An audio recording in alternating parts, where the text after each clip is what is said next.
विमोहनं विदेहि सुशङ्करस्य चिन्तनं विमोहनं विदेहि सुशङ्करस्य चिन्तनं विमोहनं विदेहि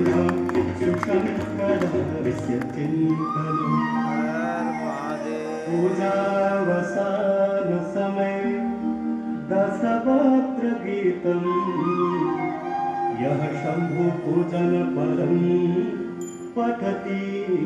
प्रदोषे